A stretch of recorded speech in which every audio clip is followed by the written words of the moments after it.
Hey, it is 7 p.m. Today is Tuesday, August 12th. We'll go ahead and call the meeting to order, and we'll start with the Pledge of Allegiance. Ready, begin. I pledge allegiance to the flag of the United States of America and to the republic for which it stands, one nation, under God, indivisible, with liberty and justice for all.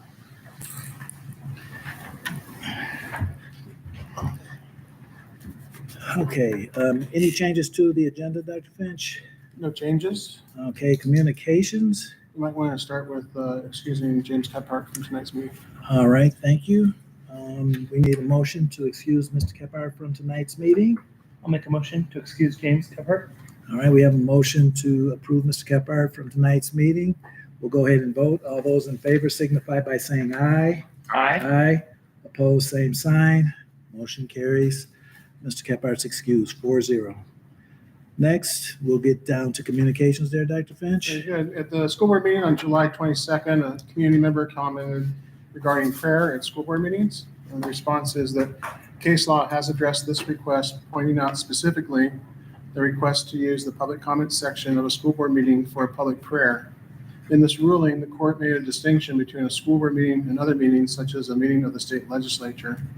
The court wrote that the public comment section of a school board meeting cannot be used for, quote, the creation of a de facto opening invocation during the public comment period, close quote. And that concludes the public response to public comment. Okay, thank you. And we're at that point in the agenda, public comment on non-discussion agenda items. And just a reminder that members of the public who would like to provide public comment will sign in. If we have any, speakers will be called in the order that they signed in to speak. Speakers will be given 3 minutes for their comments. Public comment is not the proper forum to address concerns about a specific staff member. If a person has concerns about a specific staff member, they should make an appointment with the superintendent to address their concerns. So with that, do we have a list of any kind? No one signed in. All right, is anyone here in attendance willing to speak or would like to make any comments? If not, I will close the public comments on non-discussion agenda items. Moving on to discussion items. Looks like we have a couple there, the budget 2025-26, all funds, and long-range facilities planning. So we'll start with A, any comments or discussion with the budget? Second hearing, I guess. We presented it for the first reading at our last board meeting, and there's been no changes since that. We did have a public hearing as part of the last board meeting, and there were no comments during the public hearing. We do have Sheila Wood here as Director of Finance. It's available if there's any questions you might have with it. But there's been no changes since the first reading. All right. Thank you. Anybody? Okay, next we will go to item B on discussion items, long-range facility planning. Again, similar to Dr. Finch's comments, we did have some discussion on this at the last meeting. But again, it's here, so I think Well, this is we actually a will, discussion for the board, and then there'll be an opportunity for comment. after. yeah. So at the last meeting, I think we were waiting for comments from Mr. Kephart. He's not here today, but I understand he submitted a sheet. Anyone care to read that? Anyone? I have it. Do you want to read it or do you want me to read it? Sure. I'm still got to wear my glasses. You got yours on. Anybody can read it. I'll be glad I to have read it. some updated comments separate from this. So, Okay. I'm reading this from James. Doesn't mean I agree or disagree with it. I'm not sure. I'm very sorry I could not make it tonight. As I have thought through this, I believe our best chance of passing the school bond this upcoming year is to defease the remaining amount of the leftover bond money from 2019. Regardless of the money saved during the construction of Summit View and Apple Valley Elementary School and good fiscal responsibility, some of the perception from the public has been that the money saved should have been returned to the taxpayer. For that reason, I believe many of those people will vote no on the new bond. Considering that we chose to move ahead with the junior high projects last meeting, there are probably unforeseen cost and inflation increases in those jobs since the quotes are 2 to 3 years old. I think we need to make sure that we know what those cost increases are and hold back that additional amount and then defease the remaining balance of the bond funds. Estimating that balance between 7.5 and 9 million. Another obstacle fighting against our future bond is the current state of tax increase in Washington State. This year we have had a 6% per gallon increase in the gas tax. Sales tax now applies to other services like IT services, advertising, and security service where it otherwise did not apply. Capital gains and estate taxes were increased, plus a slew of other taxes that would take too long to list here. Locally, the city of Yakima has placed a $6 million property tax levy on the November ballot for 2025. For our West Valley families that live in the city limits, this would place an additional 50 cents per thousand of property value. Because of the tax temperature in our communities, I think we need to postpone the public vote of the bond until fall of 26 at the earliest. This would allow our people to adjust and see where many of these other tax increases affect their lives. I know that having the bond now would equal an equal trade for trade in the drop of the high school bond, but a failed bond would take longer to recoup the losses. Thank you for reading his comments. And with that, I'll open it up for other board members who have comments and things they would like to say. Mr. Wolcott, I think you indicated you had additional comments. Yeah, and I can't remember if I passed this out last week. This is actually a little different than last week, just some numbers that I thought through. And I think we talked about it a little bit last week. But, so I did a couple scenarios on where we're at financially, and the top one, you know, we had an excess 2019 bond funds of 19 million. We spent, these are all round figures, we spent 8 million. The excess bond funds, according to Dr. Finch's memo of July 8th, were 11 million. The press box was budgeted 370,000, we still needed to pay that. The two junior high projects, 1.4 million. I agree with Mr. Kephart that the updated quote could be higher, and I have another comment on that. So that brings the excess bond funds to 9.2 million. Joe Conley knows that I'm digging into all these numbers, and I don't know who told him, but he invited me to coffee yesterday, and we had a good conversation. So he changed my mind a little bit on some things because I was hanging right around the 8 or 9, you know, maybe 9 million defeasement, because I felt like back in when we had all the discussions 2.5, 3 years ago, that we ended up with, we're going to spend 13 and we're going to defease 6. So in my mind, it's always been, we have to defease at least the 6 because that's what we said, and I think we need to keep our word. Since we did save money, I would love to see us be able to defease more, to tell the public like, hey, look, we were able to save some money, defease more, and keep this whole new bond separate from the old defeasement, because that was an issue that we voted on back in 2019.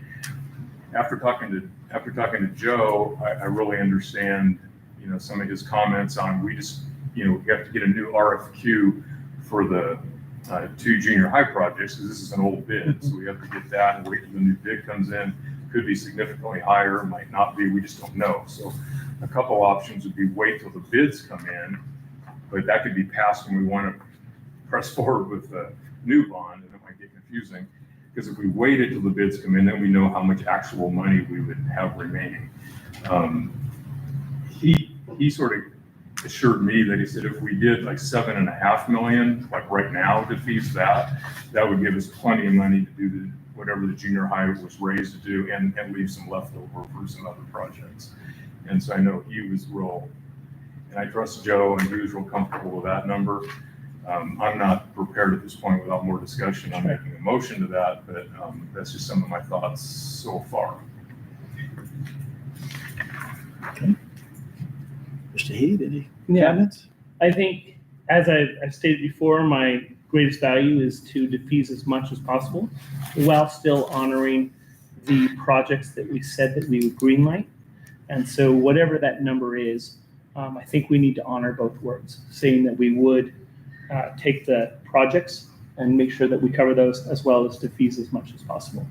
I would caution Mr. Kephart, as he's not here, but one of the things that we heard, Mark, on the long-term planning facility is I recall that there's a November date, 2026, that's very specific for filing. Do you recall that? Not exactly, but For filing what? yeah. For filing the bonds. We have to, so if you're gonna run a bond in February, you have to 25. have the resolution in November, not 2026. Right. 2025. Yeah, okay, or- what I- No, but there's like there's even more. There's a specific like $3 million day that if we get it in a specific time frame, do you recall this? Yeah, That's different. Yeah, go ahead. that was talked about at one of the meetings of the long range facilities plan. Yeah. Committee, but then when they went back and looked at the actual. Oh, numbers, was it?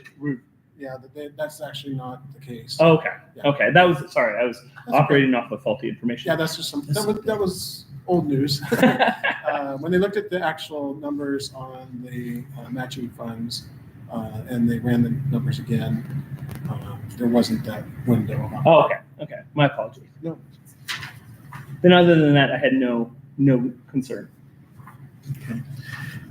And yeah, I do kind of remember now that discussion. It was on the matching fund, so I got a little bit thrown off by your Sorry. comments. But I'm following you now. Matching funds, okay. Yeah, that makes a difference. I get it now. It doesn't matter. I can go ahead, or Mr. Thorne, do you want it? I'm still where we were, where we left off. We talked about defeasing about the $6 million. I think I agree with Mr. Wolcott here. At a minimum, that's what we need to do. I would say, let's do that at an early point while we can. We can always maybe go back and try to give more back, but I think it'd be a little premature to try and give too much back because we really don't know what those costs are going to be.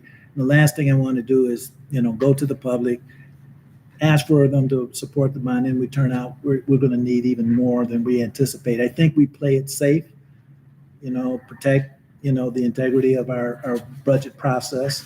We can defeat $6 million is nothing to sneeze at. I mean, we're giving a lot of money back. So I'm comfortable with that. And I just think the work of the Long Range Facilities Committee was outstanding. Mhm. It was a great job. It was well conducted. They came up with a great product. And I think we should honor their effort and try to do as best we can by them. So, I mean, after all, those individuals that were kind of hand selected, volunteered, and put in a lot of time and energy into giving us a project or a product that we can use for future guidance. And I think we should kind of honor that. So that's kind of where I'm standing. Yeah, I mean, I just think about what I heard this evening and what's different or what's changed. Let's talk about what I think is what's the same, with maybe one dissenting opinion at this moment. What I think is the same is there was consensus that the four of us that were in attendance of the meeting liked the product of the long range facilities plan, which calls for a bond resolution to do all of these various projects, the middle school and Atana, Mountain View, and a few other things.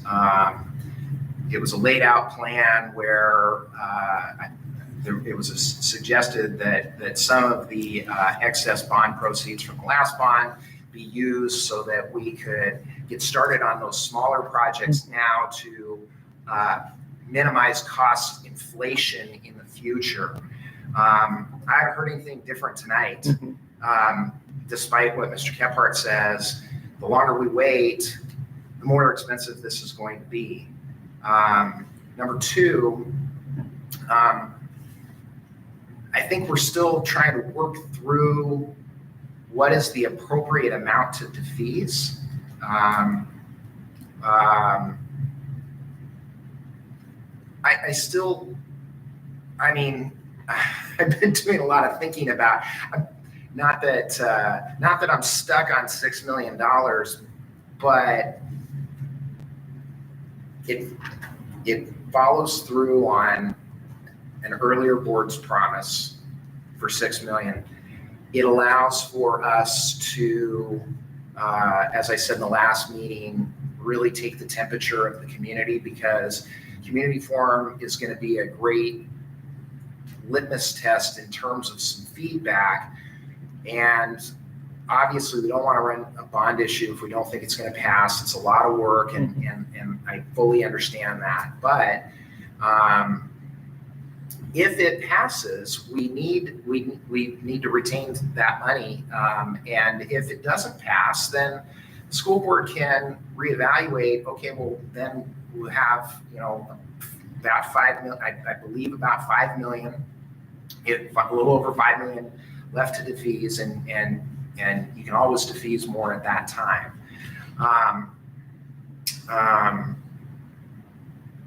I'm chewing on the 7 million or $7.5 million. Like, if we had to do that and that was going to get it across the finish line, I'd probably go along with that. But with some reservation of I want to be conservative about, because once we defease, there's no take backs. So it's a little bit of, again, I want to give as much back to the community as possible, but it's still trying to be as prudent as possible, because it is a fair point that these projects at the junior high that were originally estimated at $1.4 million, those numbers obviously could be and need to be refined. But still, even defeasing $6 million still gives us some room. I did say in the last meeting that the way I was walking through the numbers leaves a little bit of money. If everything aligns, it leaves a little bit left for a rainy day fund. That's probably the least of my, like, of all the things that I would like to see have happen, that's at the bottom of my list. So if we have that money, great. But if we don't, because the approved projects like the $1.4 million came a little bit, we still have a little bit of cushion and still can honor the long range facilities plan as committed. And then the final part just to kind of address, I don't want to get into a tax discussion about taxes in Washington and other jurisdictions and so forth. But again, I want to say relative to the long range facilities plan, it was very thoughtful in their approach that they wanted to come. It was and we heard from them that it was very important that they come to us with a proposal where the rate per thousand be equal to or less than what we are paying right now. If we wait, we will not be able to achieve that. Number one. Number two, again, I'm a big proponent of the long range facilities plan, but more importantly, the people that made up that committee, I think if you examine those names and you examine the backgrounds of those people, it is an impressive group of a variety of backgrounds that were led by a professional entity that that assists districts like ours every day with these projects. It does them no good, and no good for the committee to come forward with a proposal that they don't think can pass. So with all of those things in totality, there isn't much different than the last meeting.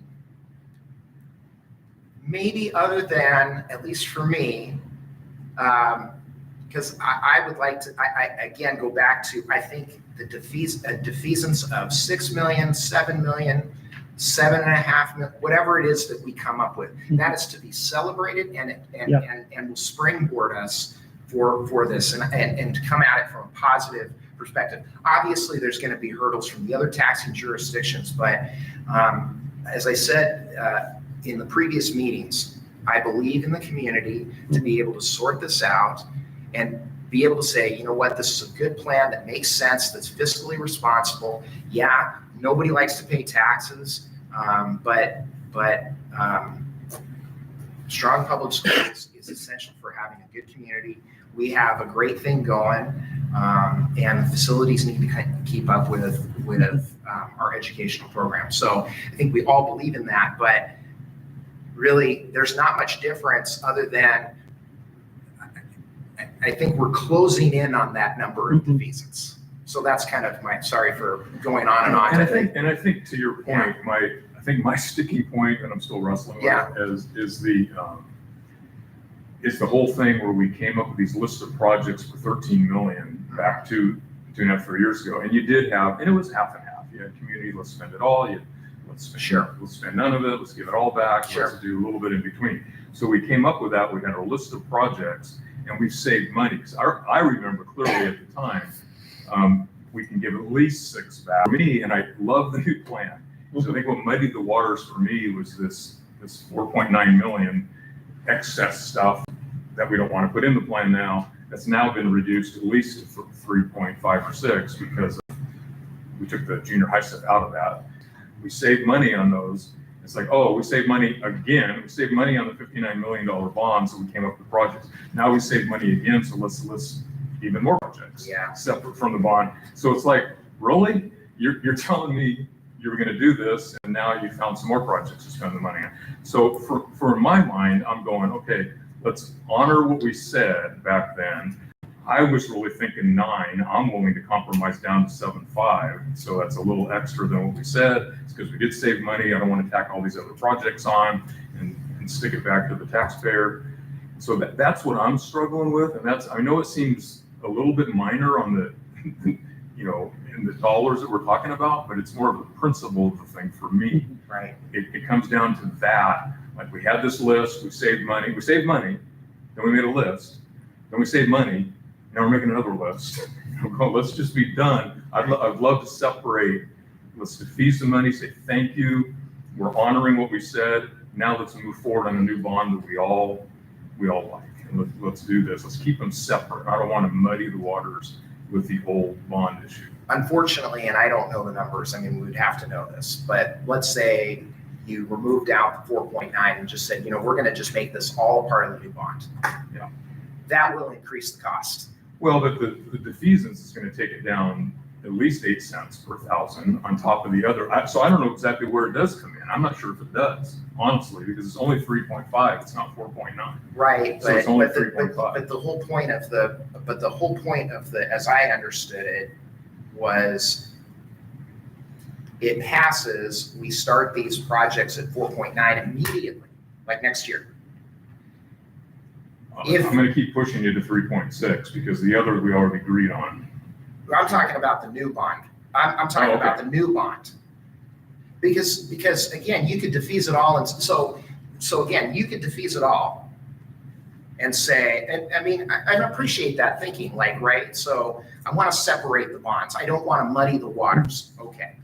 The counterpoint to that is that comes with the cost of, okay, the defeasance is what it is, but it will come at the cost of the overall bond project being higher because we're not going to be able to start those projects as soon. And those will be more expensive the longer we wait. That was sort of, as I understood it, the algebra that went in, or the mathematics that went into the why, going back to one of their foundation principles, was we want to bring a proposal that we didn't take into consideration the defeasance. They talked about it, but they didn't really have one. I mean, I asked that question. They didn't have an opinion one way or the other. So they said the hallmark, one of the hallmarks was we wanted to bring a proposal that where the ask was at or below what is being right now. But the trade-off to, and again, it's fine, but the trade-off to that is going to be a more expensive bond. So sort of what I'm hearing here, if I can maybe summarize it, and maybe this isn't fair, but I'm hearing what James said, I'm hearing what Joel, I'm hearing what everybody said. And right now I think we're at around a 7.5. I think I don't want to vote tonight. What I'd like to do is get some of these numbers tighter now that we're talking 7.5 and we're saying this might be more, this might be less. I want to see what is even a 7.5, what does that bring it per cents, per thousand?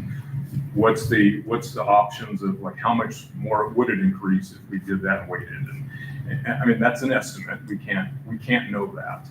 So that's just a guess. I think I need, now that we're, like as you said, now that we're sort of honing it a little bit. Well, I also think that it's tighter numbers. I also think it's really important to decide, not decide by a final vote, but again, we're not voting on defeasance tonight. That's not part of the agenda. Right. We have no resolution for the board Right. about that. We're having a discussion because what the outcome of this meeting hopefully is that we're providing some direction to administration to come back to us, and we're working on that. But another really, really important point, and that's why I said, what's the same? Mhm. Factoring in what Mr. Kemphart said tonight, which is his deal, and I haven't heard anything from the four of you or three of you differently, is that he wants to run this bond at least a year from now. I don't hear agreement about that tonight. If you agree that we should not run in February, that really should be the very first thing that we should talk about. Because if that's the case, then we got a whole lot of time. We're not going to have the community forum. You just push this down the road. Nobody wants to waste anybody's administration or anybody else's time. So I think we need to again answer the question: are we shooting? Now, what that bond is still in question, but are we still shooting for levy in February and bond in February? The answer is yes. That's one thing. And then I agree with can we tighten up these numbers a little bit so we're not so, tighten them up still being estimates. Yeah. Better, how about better estimates? And for me, I'm a yes for February, pushing the bond and the levy. According to the long-term facilities plan, I think it's a great plan. Okay. I think you're right. We have to separate the two conversations. Or just make sure that we're in line on which direction we're moving. Yeah. Because what Mr. Kemphart says,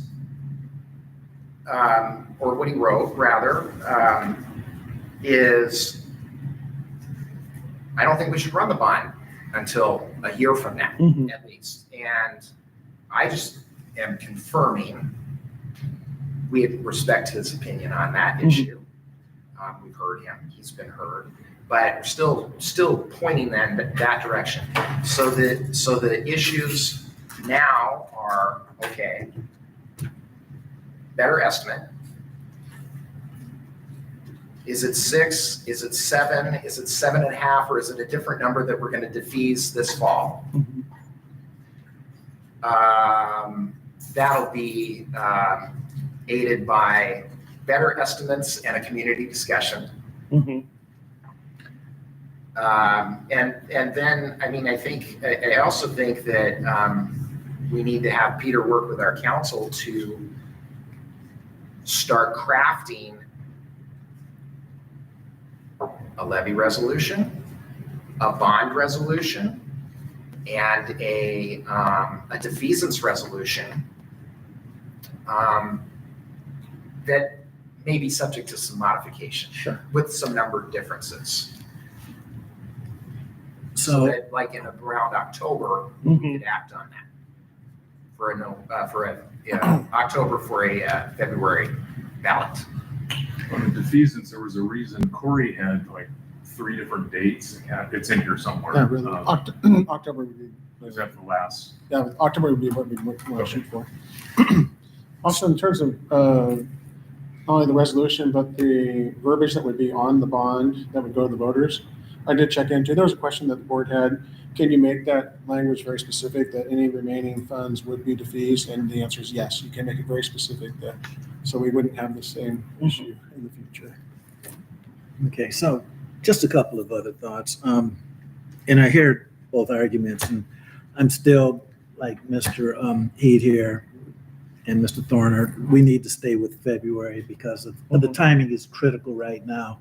But I still come back to some central points that I said, even the first round when we were talking about the excess funds, and that is every day, every month, every 6 months that we delay is cost increase. And there's no projection. We could say at the rate things are going, it's going to increase about this month. But what if it's not that? What if it's substantially more? And I don't want to put a specific number on it, but I want to say is that if we talked about defeasing the $6 million, I say we're honoring our word if that's at a minimum what we do. I like Mr. Thorner's plan about we can always do a little bit more later, but to just do it just because we're doing it, it just kind of bothers me because we know we're going to have more expenses.